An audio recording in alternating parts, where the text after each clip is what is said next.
Selamat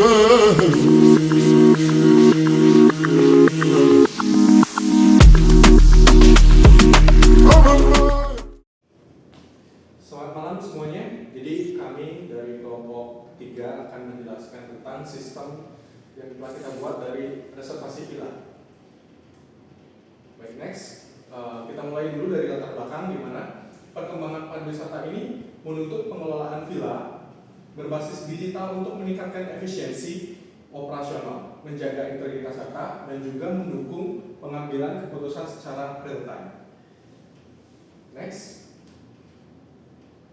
Nah, untuk identifikasi user, di mana pesatnya perkembangan pariwisata ini menuntut penerapan sistem digital dalam pengelolaan villa untuk meningkatkan efisiensi operasional dan juga akurasi pengambilan keputusan. Next. Kebutuhan fungsional sistem, di mana sistem reservasi villa ini dirancang untuk mendukung fungsi bisnis terintegrasi meliputi manajemen data villa, mode reservasi, pemrosesan pembayaran, serta pelaporan otomatis guna memantau aktivitas operasional.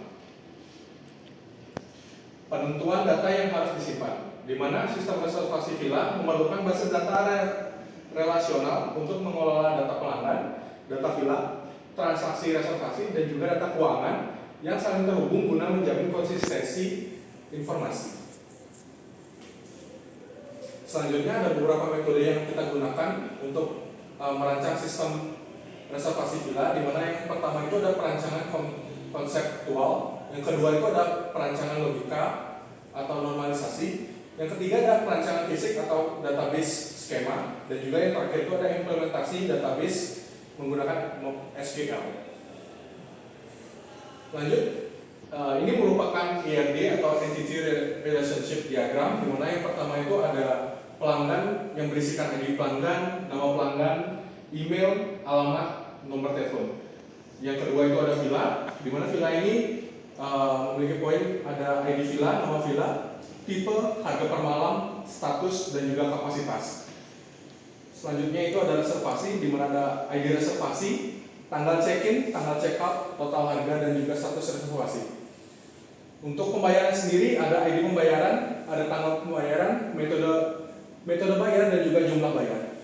Di mana pelanggan dan villa itu terhubung melalui kata reservasi. Sedangkan untuk villa dan juga reservasi itu dipesan, dan yang terakhir reservasi dan pembayaran itu terhubung dengan kata menghasilkan. Ya. Baik, akan dilanjutkan oleh saya. Kita akan ke identifikasi identitas dan atribut. Yang pertama itu di kolom sebelah sana ada pelanggan, yang dimana di dalam itu termasuk ID pelanggan, nama, email, nomor telepon, dan alamat.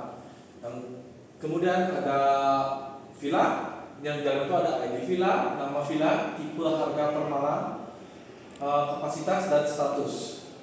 Yang ketiga ada reservasi, di mana di dalamnya ada ID villa, nama villa, tipe, harga per malam, kapasitas, dan status. Dan yang terakhir itu ada pembayaran. Ada ID pembayaran, tanggal pembayaran, jumlah pembayaran, serta metode pembayaran. Oke, next. Oke, akan dilanjutkan oleh saya. Sekarang kita akan ke identifikasi entitas dan atribut. Yang pertama itu ada pelanggan, yang di dalamnya ada ID pelanggan, nama, email, nomor telepon, dan alamat. Yang kedua ada villa. Di dalamnya itu ada ID villa, nama villa, tipe, harga per malam, dan kapasitas serta status. Yang ketiga ada reservasi. Di dalamnya ada ID reservasi, tanggal check-in, tanggal check-out, total harga, serta status reservasi. Dan yang terakhir ada pembayaran, yang dimana di dalamnya itu ada ID pembayaran, tanggal pembayaran, jumlah bayar, serta metode bayar. Oke, next. Kita ke pemecatan primary key dan foreign key. Yang pertama itu ada tabel pelanggan. Di sana itu terdapat primary key, yang dimana ada ID pelanggan. Yang kedua ada tabel villa. Untuk tabel villa itu memiliki primary key ID villa. Dan ketiga itu ada tabel reservasi. Dia ada primary key, yang dimana ID reservasi sebagai primary key dan ID pelanggan sebagai foreign key. Ada juga untuk pelanggan, ada ID villa, serta yang keempat itu ada tabel pembayaran, yang dimana primary key dari tabel pembayaran itu adalah ID pembayaran dan foreign key dari tabel pembayaran adalah ID reservasi. Relasi dan kardinalitas. Yang pertama itu ada pelanggan melakukan reservasi one to many. Satu pelanggan dapat melakukan banyak reservasi di waktu yang berbeda, namun satu catatan reservasinya hanya boleh dimiliki oleh satu pelanggan.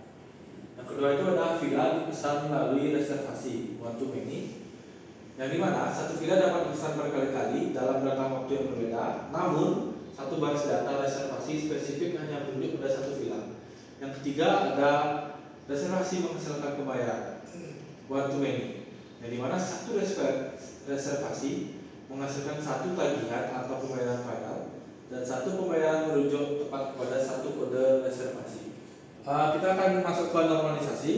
Dari data ERD di atas ini, kita pertama kali kita akan menggunakan satu NF, yang dimana berdasarkan data mentah dalam satu NF ini kita akan memisah semuanya sehingga tidak adanya redundansi, dan kita akan menentukan yang namanya data yang bersifat atomik. Next, kita akan ke 2NF. Nah, dalam kondisi 1NF tadi, atribut seperti nama pelanggan dan nama villa bersifat redundan.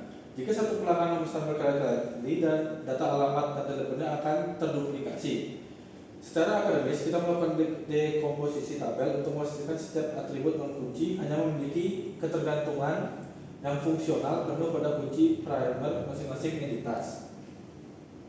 Next, dan kita akan ke normalisasi 3NF, yang dimana ketergantungan transitif terjadi ketika atribut non kunci bergantung pada atribut non kunci lainnya.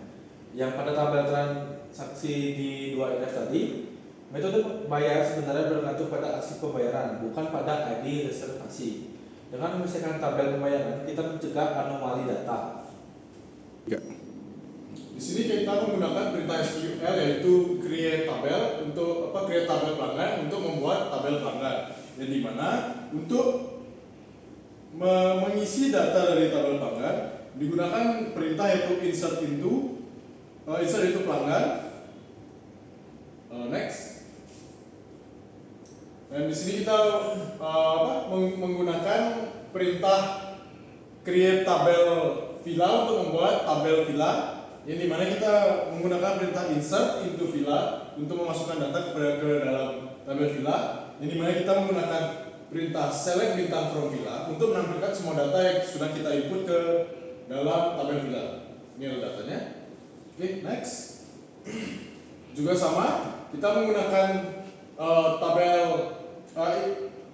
create tabel reservasi untuk membuat tabel reservasi, dan insert into reservasi untuk menginput data ke dalam tabel reservasi. Jadi dimana kita menggunakan perintah juga select bintang from reservasi untuk menampilkan seluruh data yang sudah kita input di tabel reservasi. Next. Dan yang terakhir ada tabel pembayaran. Kita menggunakan perintah create tabel pembayaran untuk membuat tabel pembayaran, dan insert into tabel pembayaran untuk menginputkan data dari ke dalam tabel pembayaran. Ini mana kita gunakan perintah select bintang from tabel pembayaran untuk menampilkan seluruh data yang ada di tabel pembayaran. Oke, untuk kesimpulannya, perancangan ERD pada sistem informasi villa berperan penting dalam menyelaraskan kebutuhan operasional dengan struktur basis data. Dengan pemetaan entitas utama dan penerapan normalisasi, sistem dapat menjaga integritas data, mencegah overbooking, meningkatkan kinerja basis data, serta mendukung pengelolaan transaksi dan pengembangan sistem di masa depan. Sekian dari kelompok kami. Terima kasih.